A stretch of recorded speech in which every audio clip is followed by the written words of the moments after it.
Alors, je pense qu'il est trop tard maintenant pour une solution fédérale. Je pense qu'on a été trop loin de chaque côté pour que des positions puissent se rapprocher. En plus, on a vu quand même des choses absolument terribles.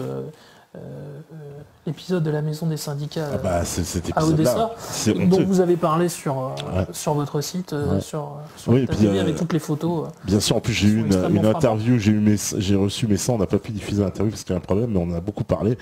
Énorme, quoi. C'est encore de la folie. Ils ont envoyé un commando liquider des gens, quoi. C'est pas du tout des simples gens qui ont fait ça. Voilà. Et bon, désormais on sait, c'est le Bildamtsanzeiger en Allemagne, qui a donc confirmé que des éléments de la CIA et du FBI étaient présents dans l'est de l'Ukraine, ainsi que des membres de Académie ex-Blackwater, voilà, Contractors, une société militaire privée. Voilà.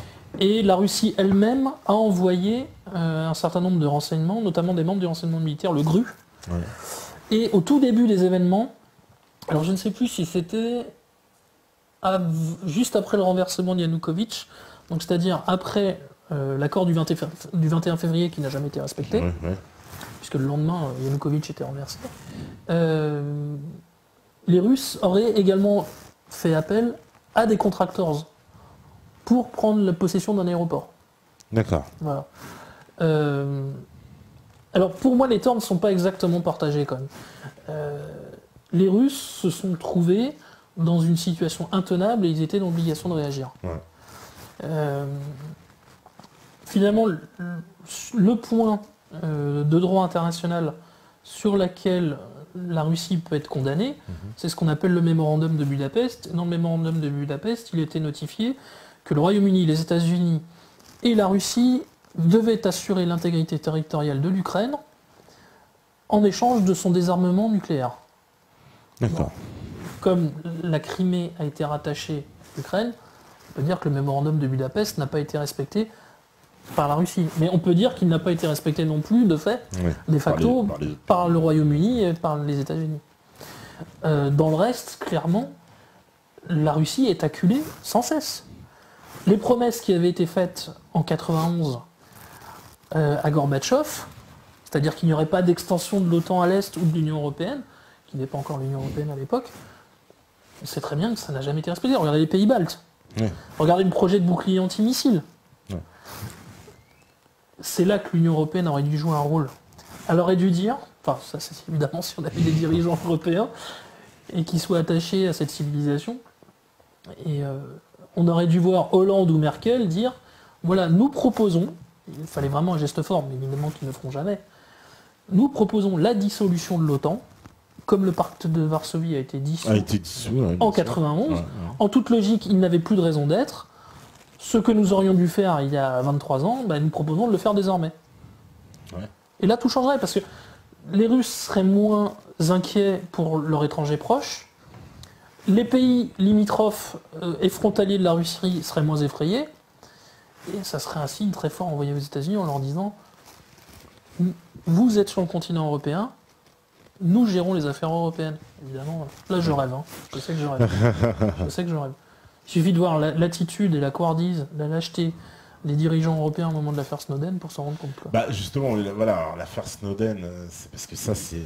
La Russie, elle nous a quand même fait une démonstration que les choses avaient tellement évolué depuis l'époque soviétique, puisque c'est donc un dissident occidental, si je puis dire, qui s'est réfugié en Russie.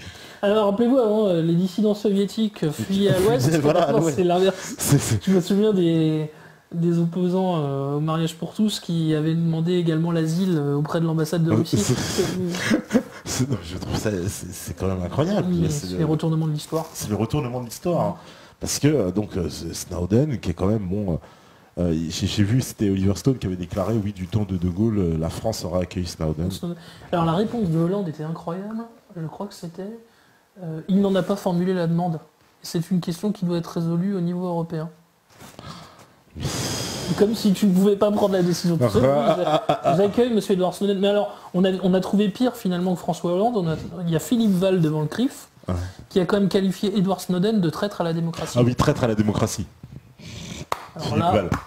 Non, enfin, moi je pense que Philippe Val, il y a une image quand même.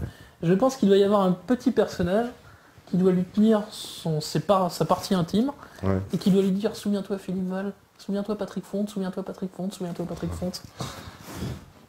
Je vois pas d'autre raison. C'est incroyable. Enfin, je veux dire, sortir une ineptie pareille, un propos tellement absurde.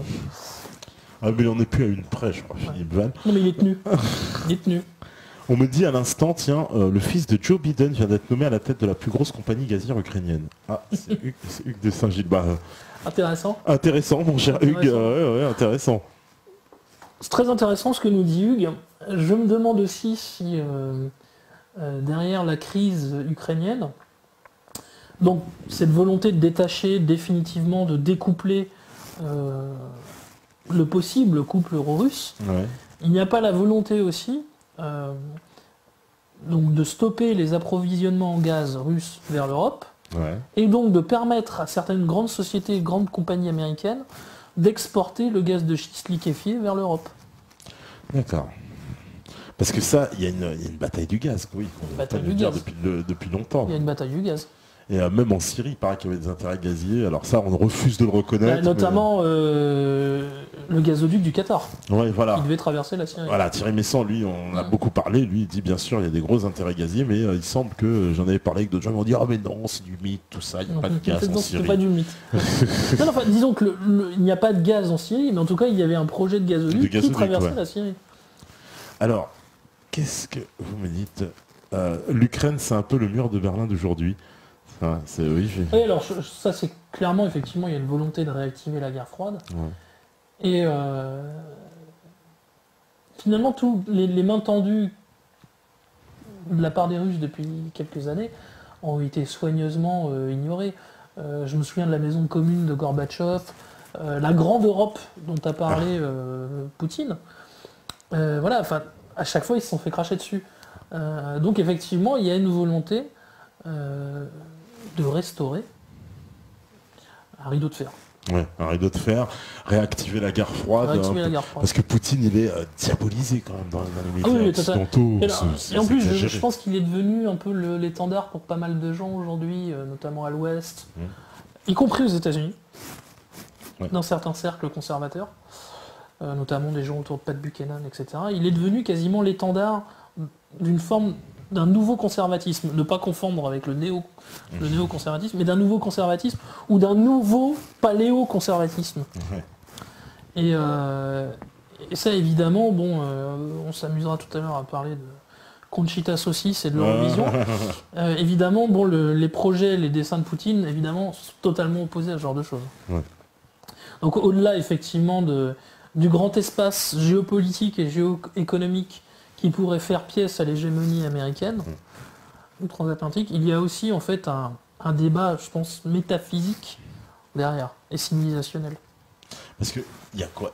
Ils veulent vraiment, alors il y a plein de gens, ça aussi on me demande, est-ce qu'ils veulent nous entraîner vers une seconde guerre mondiale? Parce que la Russie, on a l'impression que les États-Unis veulent l'attirer dans un piège avec cette histoire d'Ukraine pour les pousser à intervenir, parce que le peuple russe, j'en ai parlé même avec Alain Benajad qui est au taquet sur cette affaire en ce moment, qui confirme que oui, les Russes veulent pousser Poutine à intervenir. Ils disent à Poutine, il faut y aller, il faut y aller. Ouais, je pense justement que la réaction russe pour l'instant est tout à fait mesurée. Il y a des gens quand même très brillants.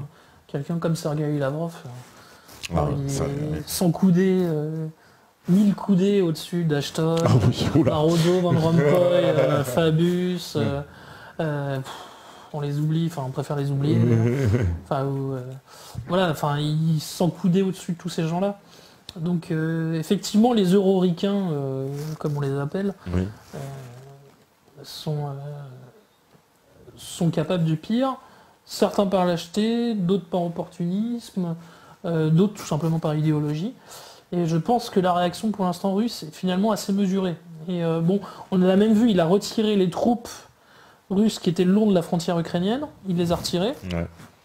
Il a demandé aux séparatistes pro-russes de Slaviansk et de Donetsk de repousser le référendum, de repousser les référendums donc d'indépendance voire de rattachement. Bon, ils ne l'ont pas écouté, mais il l'a demandé. Ouais. Souhaitait-il vraiment, ça c'est un autre débat, mais en tout cas il l'a demandé. Et donc je pense qu'ils jouent effectivement sur... ils ont commis des erreurs. Mais avant le début de cette crise, notamment maintenant à bout de bras un satrape comme Yanukovych, C'était Alexandre Latsa d'ailleurs qui a écrit ça dans un de ses articles. D'ailleurs c'est là qu'on peut dire que c'est vraiment un type honnête parce que bon, il est plutôt présenté comme un poutinophile convaincu. Et dans un de ses derniers articles, il a consacré un paragraphe aux erreurs que les Russes ont commises ces derniers temps. Et donc il estimait notamment, bon voilà, que il y a peut-être eu une ingérence un peu trop visible de la part de la Russie dans les affaires internes ukrainiennes, que ce soutien, bien que déguisé, mais il était malgré tout sans réserve de Yanukovych, a beaucoup pesé. Mais bon, comme je vous le disais tout à l'heure, on ne peut pas mettre les deux responsabilités sur le même plan, quoi, c'est pas possible. Clairement, l'Union européenne, par sa lâcheté, par sa bêtise aussi, est très grandement responsable, et évidemment les États-Unis bien au-dessus. On me demande d'ailleurs, c'est vrai que les États-Unis se risqueraient-ils à un conflit ouvert avec la Russie qui pourrait peut-être intervenir militairement sur le continent américain? C'est vrai qu'il n'y a pas beaucoup de pays qui peuvent faire mal aux États-Unis de ce point de vue-là, et c'est vrai que la Russie, on a l'impression qu'ils en font partie. Alors c'est le genre de scénario que je ne préfère pas envisager. Je préfère même pas les imaginer. Je crois qu'heureusement on n'en est pas encore là. Ouais, parce que combattre poids lourd comme ça, je sais pas s'il reste grand chose après quoi. Ouais, voilà, c'est ça, c'est nous, dommage collatéral, on se fait évincer au premier round. Ouais, on est entre les deux un peu. J'ai un petit doute là. Vraiment croisons les doigts pour qu'on n'arrive pas jusque là. Je crois que justement, contrairement à ce qui est dit, c'est que la mesure elle n'est pas du côté de Barack Obama, de John Kerry. Alors, je passerai même les déclarations de Nuland Fuck EU, vous vous souvenez de ça? Oui, bien sûr. Sans parler de Timoshenko, Fabius, comme je disais tout à l'heure, Ashton. Bon voilà, et puis ces gens-là sont complètement fanatisés désormais. Et j'ai l'impression qu'on a quand même en face des gens plus raisonnés et raisonnables. Là, on me dit justement, est-ce que, Razen me dit, Poutine sera au lendemain de la Troisième Guerre mondiale ce que Hitler a été pour la Seconde, le perdant à qui on met tout sur le dos et qui incarne un système politique incompatible avec le mondialisme qu'on ne veut plus voir. Donc, ça, c'est une sacrée question. C'est une sacrée question, je trouve ça très pertinent. Très pertinent, mais tout simplement, espérons déjà qu'il n'y ait pas la Troisième Guerre mondiale. On va me dire, bon là je fais la méthode Coué, je me mets telle l'autruche, je me mets la tête sous le sable, mais vraiment il vaut mieux qu'on n'en arrive jamais là, quoi. Ouais. C'est sûr qu'un certain nombre de choses qui ont été faites poussent très clairement à une catastrophe. On l'a oublié, mais quand même, la crise d'août 2008, la crise géorgienne. Ouais. Là, par contre, absolument tout, tous les droits, en revanche, là, étaient totalement du côté russe. C'est-à-dire que là, ils ont commis un certain nombre d'erreurs dans la crise ukrainienne, mais alors, dans la crise géorgienne, le droit était entièrement de leur côté. Quand ils ont pénétré en Ossétie, c'était légitime. Les casques bleus russes avaient été descendus, Tchingvali avait été réduite à feu et à sang une nuit. Donc là, c'était entièrement légitime. Mais on aurait pu passer très très près d'un troisième conflit mondial. Je crois que ça a été déclenché en plus le jour, si je me souviens bien, de la cérémonie d'ouverture des JO de Pékin. Mais ils ont... mais ce que je me souviens bien, c'est quand même... Ils ont reculé les Occidentaux sur ça. Ils ont reculé. Je me souviens de Candy Rice... on a envoyé Sarkozy faire le malin à Moscou. Alors justement, Sarkozy qui a été une véritable catastrophe ambulante pendant les 5 ans où il était à l'Élysée, c'est peut-être le seul satisfecit que je lui accorderais de son mandat. C'est-à-dire qu'il a été... Finalement, il a fait preuve d'un espèce de pragmatisme de parvenu et de nouveau riche qui l'a poussé en fait à s'en vendre avec tous les partis en présence. C'est-à-dire autant avec Medvedev et Poutine à l'époque, qu'avec Saakashvili qui était à la tête de la Géorgie, et il faisait un peu le pont et la passerelle avec les autorités bruxelloises et Washington. Finalement, c'est peut-être la seule chose qu'il a plutôt bien fait. Parce qu'on l'avait envoyé éteindre le feu russe. Moi, je me rappelle d'une déclaration de Poutine qui disait « Si l'OTAN veut la guerre, ils auront la guerre ». Ils auront la guerre, ouais. Donc c'était... il rigolait pas. On lui prêterait aussi cette sortie qui m'avait fait beaucoup rire à l'époque. Il avait dit « J'irai pendre Saakashvili par les couilles ». C'est sûr que Poutine, il fait grasser des dents, il en fait grasser plus d'un. Mais et c'est vrai qu'un certain nombre de choses qui ont été faites ces dernières semaines en Ukraine sont absolument vraisemblables. Bon, on sait aujourd'hui que les snipers de Maïdan, qui ont tiré à la fois sur les Berkout et sur un certain nombre d'opposants à Yanukovych, ont été descendus par les mêmes tireurs et par les mêmes balles. Ouais. La fameuse conversation, vous savez, entre le ministre des Affaires étrangères estonien et Ashton. Apparemment, ça serait une milice d'autodéfense. Est-ce que c'était le Pravi Sector La question la fluctue, il n'y a pas de réponse vraiment très précise, mais en tout cas, c'était clairement des réseaux OTAN. Ce qu'on appelait avant les réseaux Stay Behind. C'était clairement des réseaux OTAN.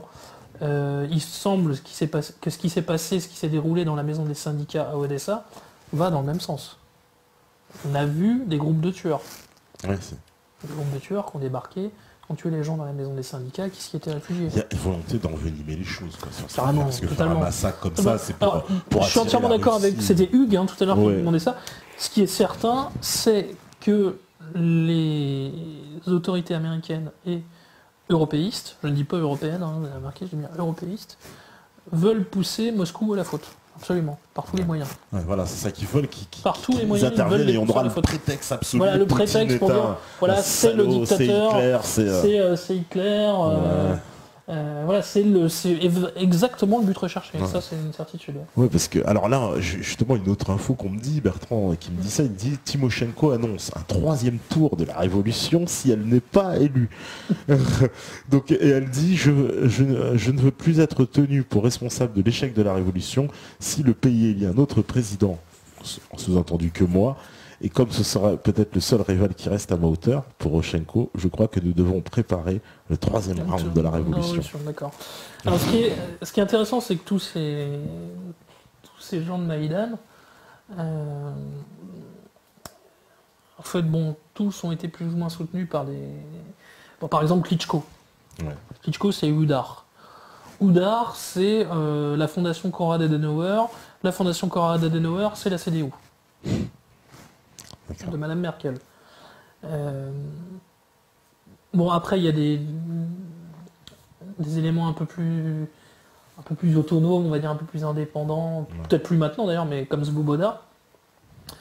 Et de l'autre côté, donc, on avait l'Union pan-ukrainienne, donc avec Timoshenko qui est ressorti.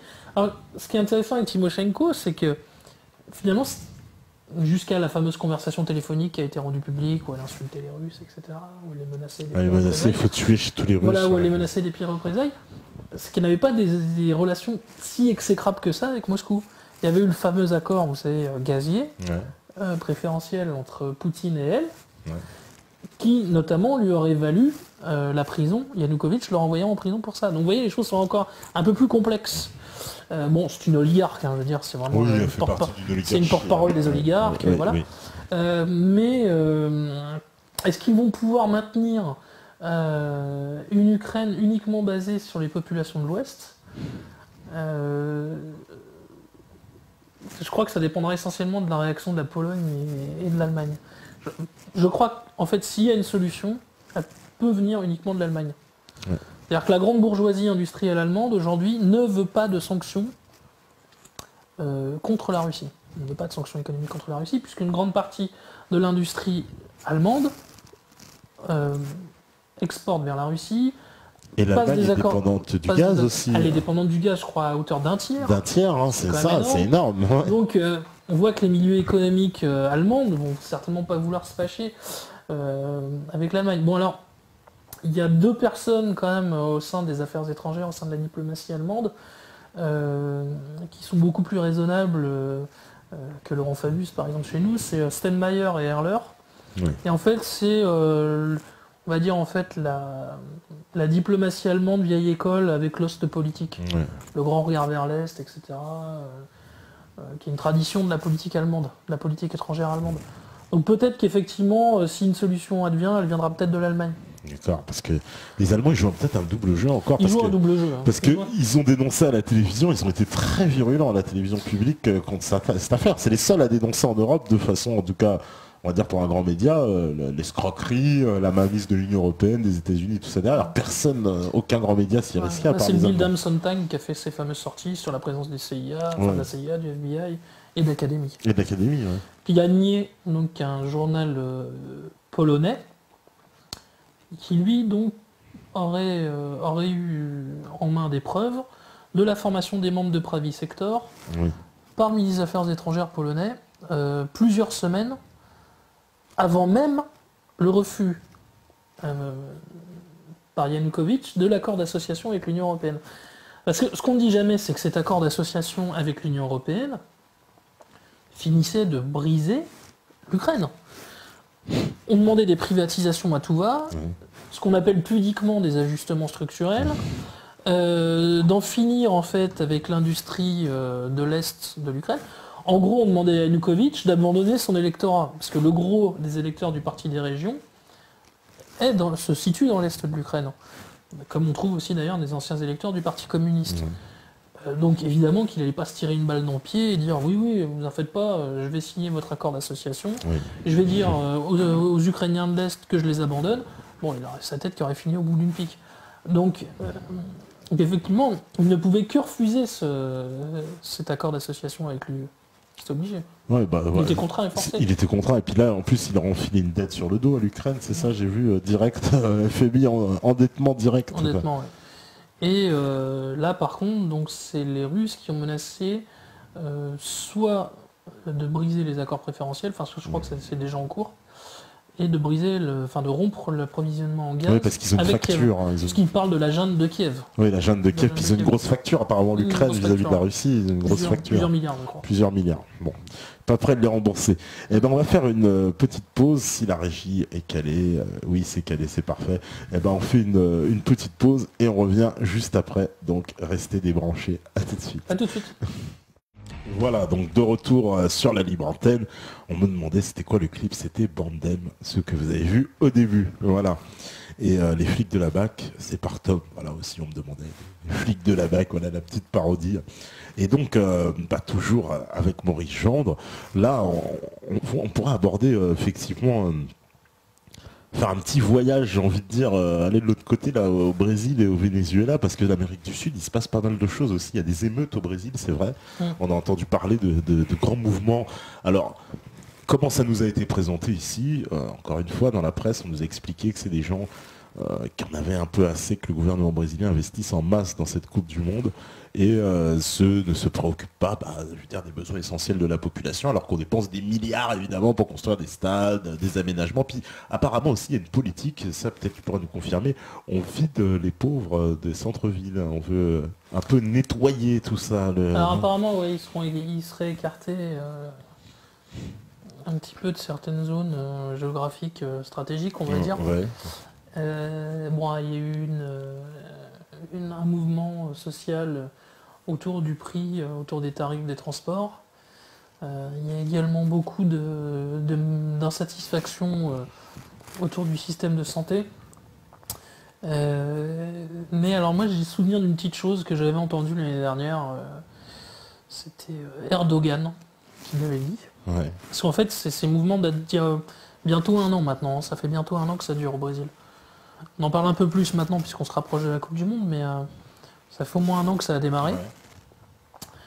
Et Erdogan, donc lui au même moment, faisait face au mouvement de la place Taksim.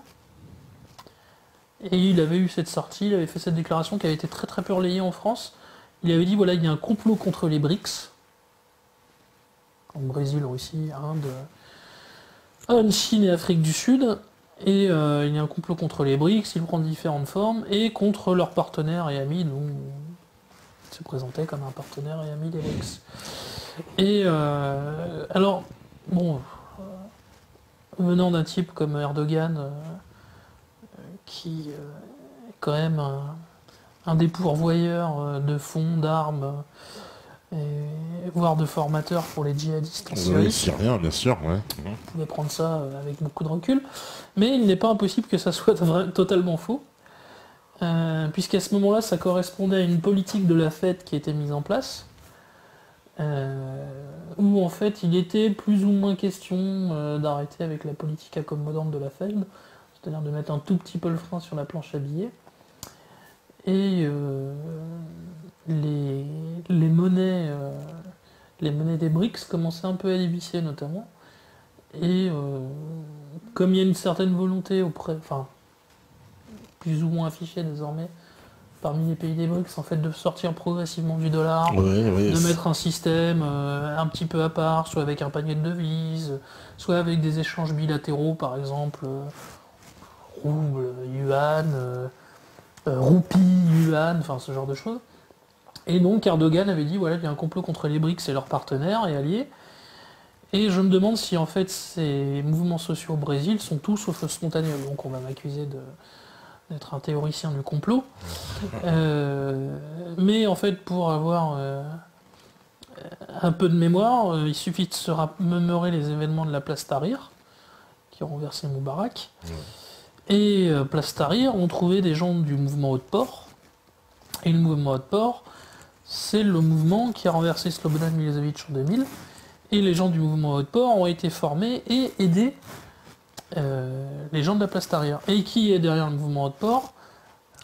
L'Open Society Institute, les gens de George Soros, voilà, et ça clique. les gens de la NED aussi, certaines personnes de la CIA et du Pentagone. Voilà, et tous ces gens-là ont lu le petit guide, le petit manuel du parfait petit guerriero des révolutions colorées, qui a été écrit par un personnage qui s'appelle Gene Sharp, qui doit certainement lui aussi cachetonner d'ailleurs à l'Anglie.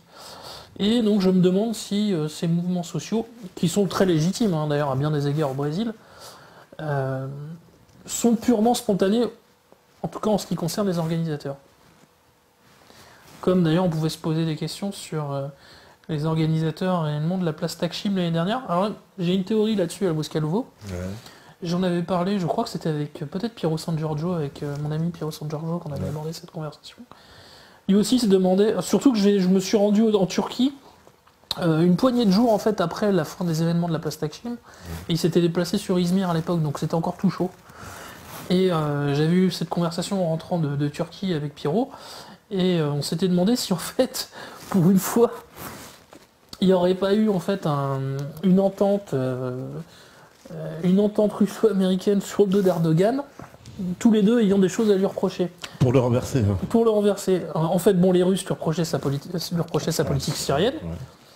Et les Américains, voyant qu'à certains égards,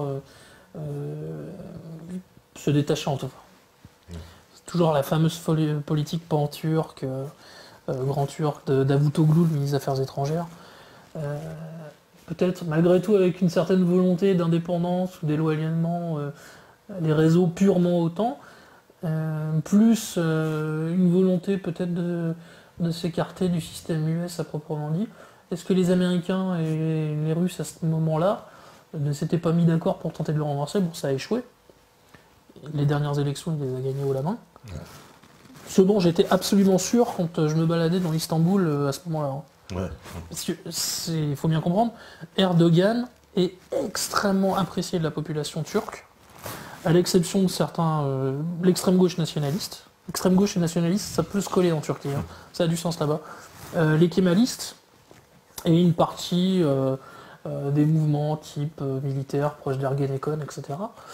Mais tout le reste de la population, notamment les gens en province, en campagne, les gens les plus modestes, sont tout à fait derrière lui.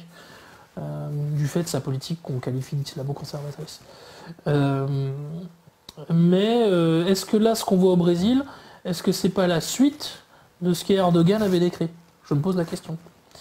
Mais en même temps, comme je vous dis, moi je trouve que ces mouvements sociaux sont effectivement à bien des égards légitimes. Il suffit de se rappeler la sortie déplorable de Platini, Platoche, que j'aime bien, quoi, mais en disant franchement c'est lamentable ce que les Brésiliens font, à quelques semaines de la Coupe du Monde, ils ne se rendent pas compte de leur chance. Il faudrait qu'ils attendent après la Coupe du Monde. On me l'a dit sur le chat, on a fait la remarque. D'ailleurs, des Brésiliens lui ont fait une réponse extrêmement drôle, en disant c'est vrai, il y a une Brésilienne qui lui dit c'est vrai, je ne me rends pas compte, moi qui dois juste me poser de la question de la façon dont je vais devoir nourrir mes gosses ce soir, c'est vrai que j'exagère vraiment en ne pensant pas au bien de la Coupe du Monde qui va bientôt démarrer. Pourtant, je suppose qu'elle est, comme tout Brésilien ou toute Brésilienne qui se respecte, supportrice de la Seleção, mais... Donc Platini s'est planté sur ce coup-là, dans les grandes largeurs, ouais. Mais voilà, est-ce qu'on peut se demander si, encore une fois, c'est purement spontané? Il y a un doute. Et je vous dis, ce qui m'a juste aiguillé, c'est cette sortie d'Erdogan l'année dernière. Je m'en suis souvenu, je me suis dit, bon, Erdogan est ce qu'il est, hein, il est vraiment un personnage extrêmement déplaisant. Ce qu'il a fait encore à Kassab, il n'y a pas très longtemps en Syrie, vous savez, c'est ce village arménien avec les chrétiens. Apparemment, donc c'est l'armée turque qui a encadré les djihadistes qui ont pénétré dans la ville et qui ont commis un massacre. Épouvantable.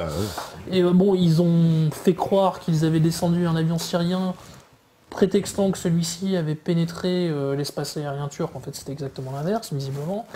C'était la Turquie qui a violé l'espace territorial et l'intégrité territoriale syrienne. Ce qu'ils font d'ailleurs depuis plusieurs années, depuis que la guerre a démarré. Donc voilà, je n'ai aucune sympathie pour ce mec. Mais là, en l'occurrence, peut-être qu'il a tapé juste. Ouais. Parce que c'est vrai que sur cette affaire Bassam Tahad, on en avait parlé ici, et vous avez dit que évidemment ce massacre de Kassab était complètement orchestré par la Turquie, soutenu par l'armée turque qui avait participé. Alors encadré, tout simplement, les djihadistes, pour qu'ils puissent pénétrer dans Kassab. Et alors j'ai un ami qui est éditeur. C'était pas François Sainz de la maison d'édition de Retour aux Sources, mais c'est un autre ami que j'ai qui est également dans l'édition. A eu à la fois, alors je dirais l'excellente et la très mauvaise idée de me faire suivre des photos, parce que des photos quand même ont circulé. C'est la première fois, je crois, que j'ai supprimé aussi vite une photo de mon ordinateur. C'était insoutenable, vraiment. J'avais passé ça aux internautes, c'est pas la peine de leur décrire, mais imaginez le pur et vous êtes encore en dessous, quoi. Voilà. Non, mais c'est une horreur ce qu'ils ont fait. Le Figaro a relayé une info comme ça il n'y a pas très longtemps, ça m'a étonné d'ailleurs, expliquant que voilà, on avait vu dans des villages des djihadistes qui avaient carrément décapité des gens, qui avaient joué au foot avec les têtes. Je sais pas si tu avais entendu parler de ça. Des chrétiens qui sont mis en croix, qui sont crucifiés désormais. Oui, j'ai vu ça. Des viols systématiques. Des viols systématiques sur les femmes chrétiennes et sur les femmes alaouites. Voilà, enfin bon, de toute façon, les djihadistes qui sont en Syrie sont clairement la lie de l'humanité. Hein. Là, il n'y a pas d'autre mot, c'est la lie de l'humanité. Et évidemment, ils ont reçu le soutien comme il se doit. Alors, les forces spéciales américaines, apparemment, en ont formé une partie en territoire jordanien. Les Qataris et les Saoudiens leur ont envoyé des fonds. Et visiblement la DGSE et le MI6. Il y avait pas mal d'officiers sur place. D'officiers sur place. Tu te souviens de cette fameuse affaire des officiers français qui avaient été retenus. Bien sûr, on en parle souvent ici avec Messan, on en a parlé plusieurs fois. Dont évidemment la presse française n'avait absolument rien relayé. Il fallait aller sur Russia Today ou les sites francophones ou anglophones du monde arabe pour avoir des informations là-dessus. Voilà. Alors justement, en plus c'est marrant, voilà, il y a par exemple Steph qui envoie des liens, il dit voilà, tu parlais de troupes tout à l'heure en Asie et il vient de tomber sur ça, puis il met un lien du courrier international, manifestation anti-chinoise très autorisée. Alors j'ai là. J'ai dit 6 mois 1 an, j'étais peut-être au-dessus de la vérité. C'est ça, parce qu'il dit tiens c'est marrant, il a fait le lien tout de suite et il tombe sur cet article-là.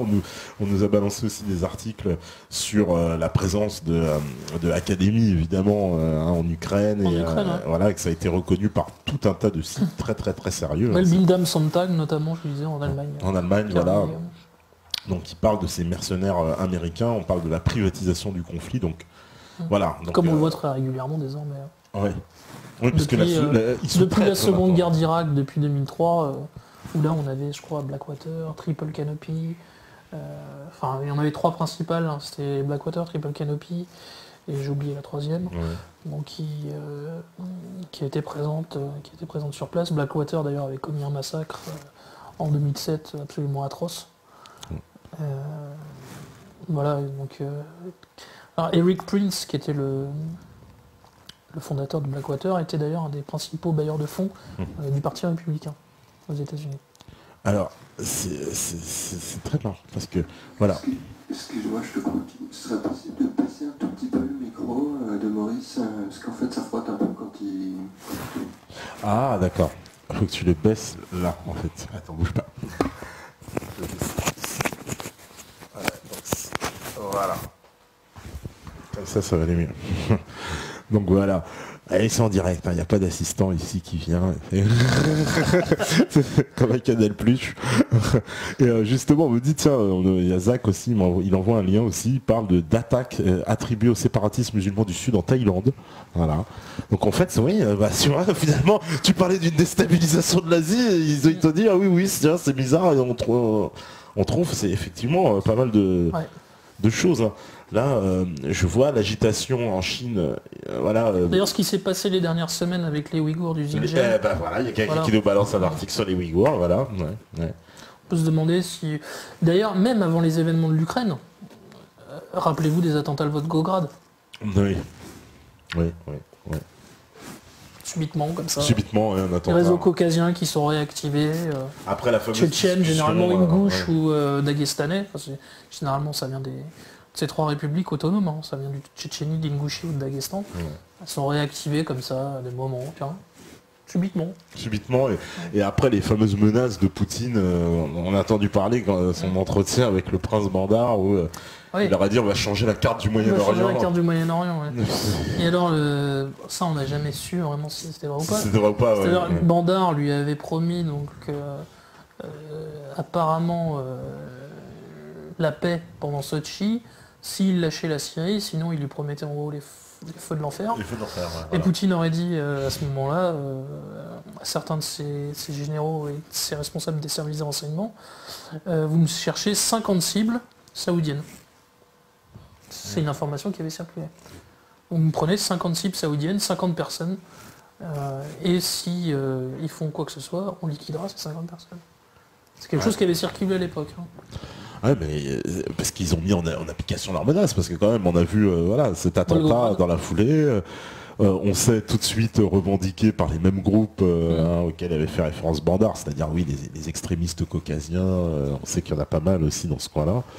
Ils sont d'ailleurs financés, sponsorisés très largement par Riyad. Oui, voilà, par l'Arabie Saoudite. Pas uniquement par Riyad, mais par Riyad notamment, quoi. Voilà, donc effectivement, alors on me dit aussi, Blackwater en Afghanistan a été pris des dizaines de fois à couvrir des exactions au Yémen aussi. Ouais, ça, alors, je crois que c'était même Wayne Madsen qui avait expliqué ça il y a plusieurs années, qu'un certain nombre d'attentats qui avaient été commis au Pakistan avaient été sous-traités par Blackwater.